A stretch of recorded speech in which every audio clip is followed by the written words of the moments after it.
Housing, interest rates, cost of living, it is all occupying your thoughts at the moment. In New South Wales, well, the brief is the demand from the federal government is that 377,000 homes need to be built over the next 5 years, and that's just going to keep up with demand. Joining me live now is the New South Wales Treasurer, Daniel Mookhey. Daniel Mookhey, thanks so much for your time. I wanted to extend this conversation after the Future of Sydney Daily Telegraph event just last week. It looked at the ins and outs of all of this. Firstly, the supply in housing and New South Wales needing to build those homes over this next period. Do you actually have the workers to do it? Is it achievable? That's a big challenge. Of course, every industry is suffering through labour shortages. It's equally a challenge for the construction industry as they are recovering from COVID. But there's no doubt we do need to build more homes across New South Wales and Australia if we expect this generation and the next generation to be able to have a roof over their head and equally to be able to afford to live in a state like New South Wales as well. So it's certainly ambitious. It is certainly possible, but it requires a lot of things to go right for us to pull it off. And we've got a lot of work to do. You must be tearing your hair out. We've had 500,000 migrants come to Australia in the last 12 months and we still got a skills shortage. Why? Yeah, we do. I mean, of course, we are playing a bit of catch-up in terms of population after COVID. Equally, we have to be clear that we haven't had a skills system in Australia which has allowed us to create the carpenters, the plumbers, the electricians we need in order to meet the needs of business and meet the needs of government as well. There's been a long decade of policy failure here, and I've got to say it's on both sides of politics when it comes to the skills shortage. It's a good thing that recently we have concluded a new skills agreement with the Commonwealth. That's an example of the Commonwealth and the states working well together to confront our common challenges, but there's no doubt that the same spirit of cooperation with the Commonwealth has got to extend to meeting the housing challenges that we're facing, as well as the infrastructure challenges that all states are enduring. And I've got to say, last week's actions by the Commonwealth Government haven't helped. Well, let me get to this because the logic doesn't make sense to me. It probably doesn't make sense to you. So we've got a massive shortfall in housing, massive demand. You can see that in rents and house prices at the moment. We have an influx of migrants, business still reporting a skills shortage. The federal government saying they need to directly invest in things like energy and renewable energy in order to meet the target, but at the same time saying, actually, we can't afford to spend so much money on infrastructure. Those things do not make sense, do they? No, I don't think that they do, and I will say that I think that the Commonwealth's decision in terms of infrastructure spending last week is poor in the short term and threatens to be disastrous in the long term. It certainly will see communities that have been crying out for investments from both the Commonwealth and the state go without.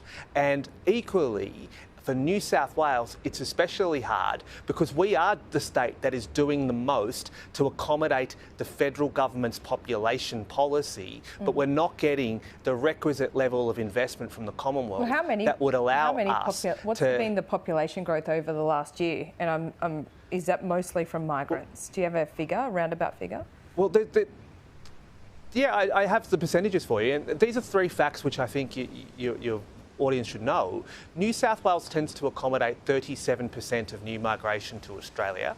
Our population as a percentage of the national share is about 32%. But our percentage of Commonwealth investment is now at a low of 23%.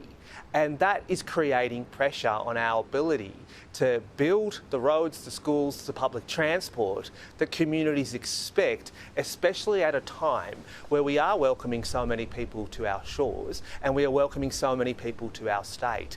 That decline in Commonwealth infrastructure spending, I've got to be clear, isn't a recent event. It's been dropping year after year after year, especially under the former federal government. But we've got to be upfront about what that means for communities. I'd say to the Commonwealth Government, don't think about this as a Commonwealth state issue. issue. Think about this as a responsibility we all have to meet the needs of our citizens, particularly in a lot of the growth areas of our cities in Sydney, in Newcastle, Wollongong and regional New South Wales.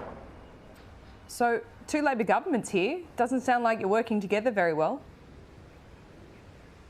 Well, we were upfront before we were elected that we're going to put New South Wales first, and we're going to make sure that we're fighting for New South Wales's share. I've said it last week, I'll say it again. We've been talking to the Commonwealth each day for their 90-day infrastructure review, which of course took 200 days. We've been talking to them about the challenges we face. We've been offering solutions to allow us both to meet our responsibility to our citizens. It's just not clear that the Commonwealth has been listening. No, it's not. But I mean, and millions of people are essentially caught in the middle in New South Wales. So is this just going to continue like this, or what are you saying? You're going to pick up the bill and still build those infrastructure projects, or you can't? I'd like to see a change in attitude from the Commonwealth. I mean, the reality is the Commonwealth has the bulk of the nation's taxation powers. They collect most of the nation's taxes. They are a critical intervener when it comes to these markets. We just want them to meet their responsibilities equal to the power that they have to help us build the communities people want to live in. I just got to ask one question on behalf of builders, and it's something that I brought up at the Daily Telegraph Summit, and that was this planning portal that is required to be used in New South Wales. I mentioned that the Department of Fair Trading, I'm told, has a whole department within the department just to deal with complaints about this planning portal. Is anyone doing anything to fix it? Yeah, the Planning Minister and I are onto it, as is, of course, the Fair Trading Minister.